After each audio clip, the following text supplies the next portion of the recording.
line under it. Because remember, I had a red line under RSV, and I said at the time, it's the only respiratory condition under contact. Now I have a red line under scarlet fever. What is that about? It's not respiratory. Yeah, it's the only skin condition under droplet. It's the only skin condition under droplet. So, what caused it? Strep A. Yay! Strep A caused this. Yeah, strep A causes a lot of crazy stuff. So strep A caused scarlet fever. The population at risk is school age. There is no vaccine. How do we test for scarlet fever? Nope. No,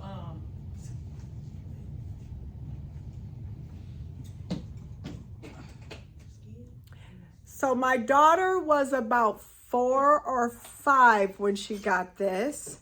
I was at Ursuline. throat culture, I had to think about it. Yeah, that's why you don't want to say nothing. You got to think it through. Go slow. So my daughter was 4 or 5. I had these books, all these damn books from Ursuline. And I don't know if y'all even get these books anymore because everything is online. But I think that's why we have a drop in the NCLEX passage rate because y'all don't fucking get these books. But these books are huge.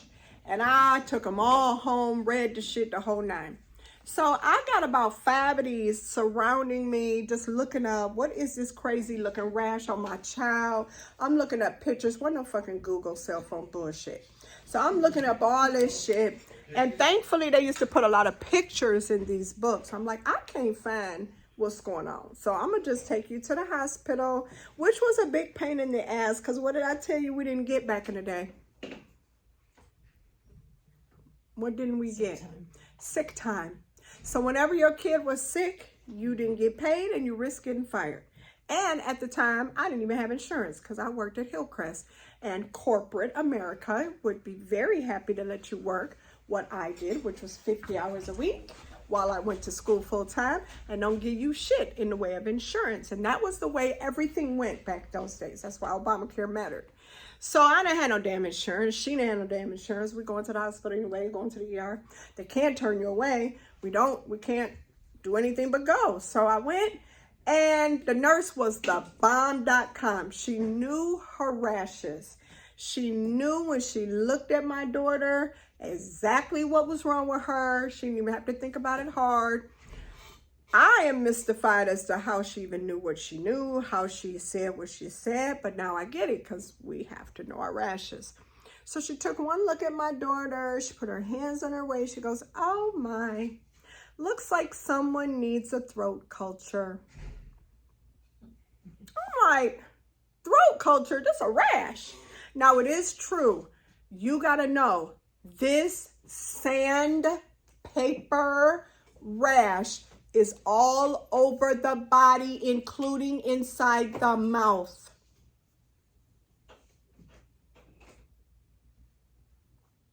This sandpaper rash, and it's prickly, like little tiny bumps, and it itches all over, and it's even in her mouth. It's in between her toes, it's on her legs, it's on her arms, it's all over her belly. I diagnosed my grandson with it a couple summers ago. It's just everywhere, and it's just there, okay? So she put her hands on her hips and her waist and said, oh, looks like somebody needs a throat culture. I was like, oh my God, this is crazy. Like, why would she need a throat culture in my mind? So sure as shit, she did that throat culture, and what was it positive for? Strep throat. Her throat didn't hurt. It doesn't always hurt at all. Matter of fact, for some kids, it won't hurt for a couple days. It will be the precursor to strep. And what we say for this is it's a skin manifestation of strep, so that their throat may or may not hurt at all.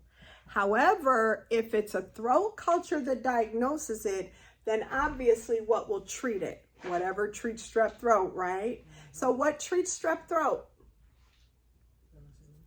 Yep, amoxicillin, yep, that's right. It's a penicillin issue. So this little kiddo got her bubblegum amoxicillin that day. But it was very itchy, and you did have to understand that it's so itchy that we may have to do some basic care and comfort, right? And what's some ideas of basic care and comfort? Oatmeal baths, cover up the trim the nails, put the gloves or the mittens on the hands or socks. You know, same old thing like chicken pox. So that's scarlet fever, and also scarlet fever and strep throat. Both of them, because they're caused by strep A. What is the complication of both of those? Rheumatic fever. Rheumatic fever and glomerulonephritis, right? Glomerulonephritis or rheumatic fever. Glomerulonephritis on your test, you know, you got to know that one, is tea-colored urine, high blood pressure.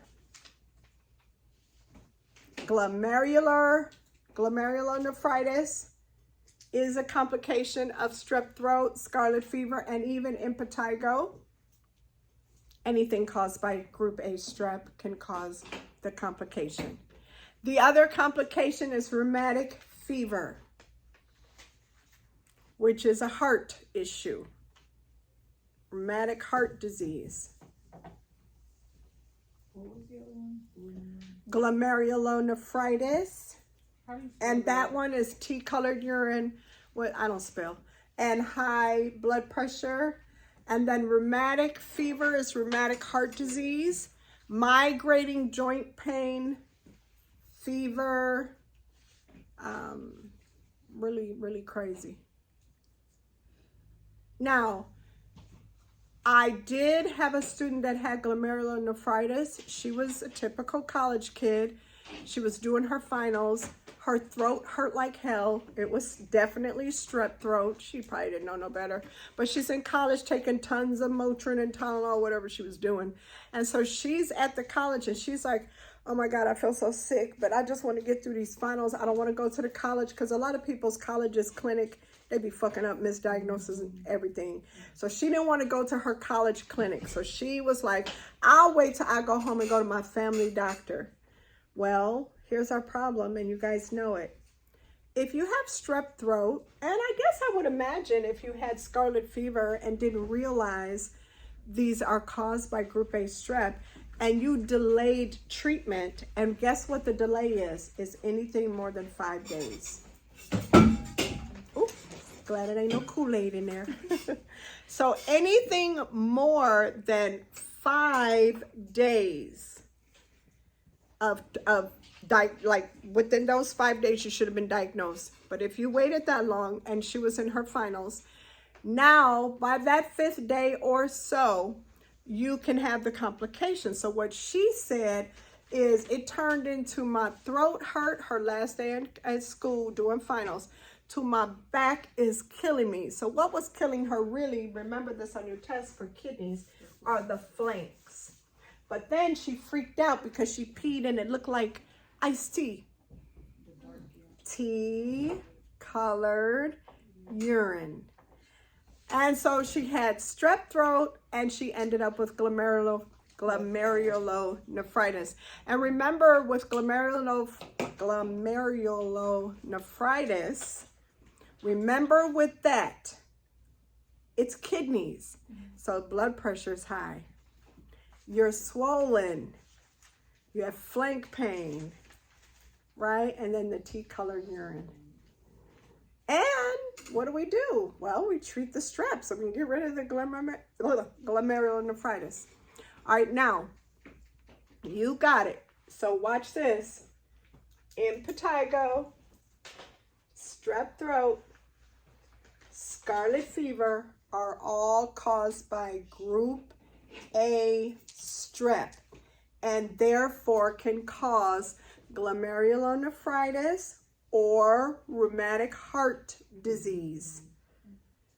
Because that's the complication of delayed treatment or untreated strep. Right? Now, I do want to bring to your attention AFib. Let's go there.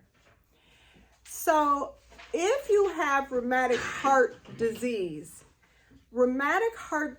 means that a valve in your heart has been diseased.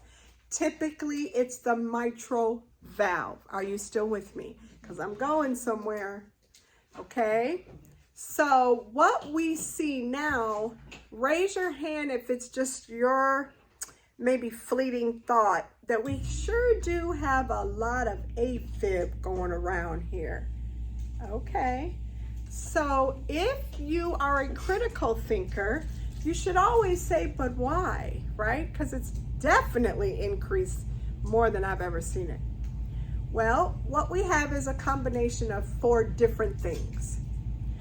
We have the fact that a lot of patients getting diagnosed with AFib today are 70s, 80s, and some 90s, but we have a lot of 70, 80-year-olds, even some 60s.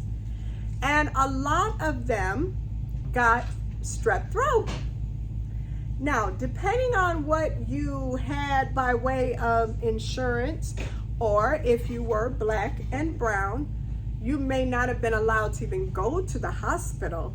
Everything was done in your home. So my dad was born in 1940.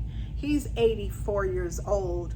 Penicillin didn't even come out until 1927.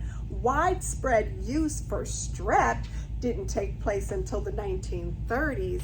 And if you were black, you wasn't getting a hold to nobody's penicillin anytime soon, because that was like hospital stuff.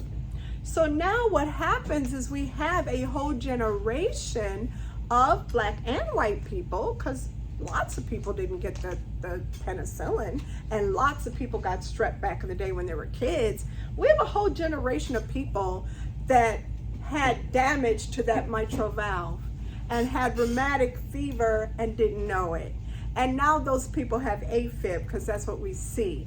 Now, the 30-year-old in my class during this last 10 years, she had a homecoming to go to when she was 16. Her throat hurt like the dickens. She was, again, in my class. Her throat hurt like the dickens. So she decided not to tell mom because she desperately wanted to go to homecoming. So she would come in from school and go right up to her bedroom, hoping her mother didn't see how bad she looked. It was very successful. She went to homecoming, felt like shit, came home and died died on her bed and, you know, whatever. So she just like crashed, just was so tired after the homecoming. Then, of course, she got sicker. She was in so much pain. She became short of breath. She had chest pain.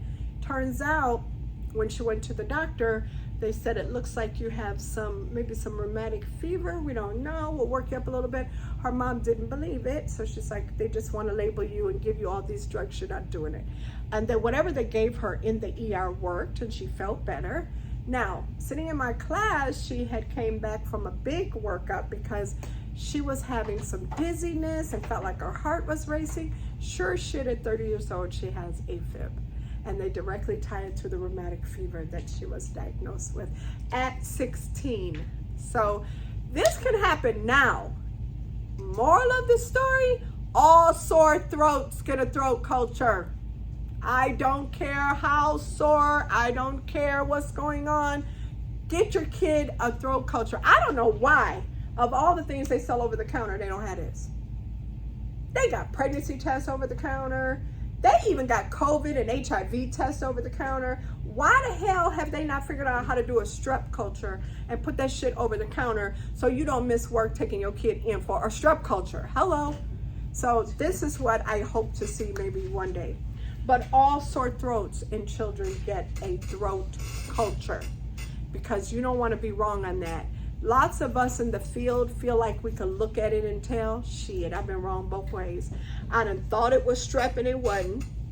I said, don't look like strep and it is. And thankfully with both of those, I said you still need a throat culture. Because the white patches in the back of the mouth and the big, huge swollen tonsils and all this stuff, okay, yeah, that's pretty convincing, but I've seen that not be strep.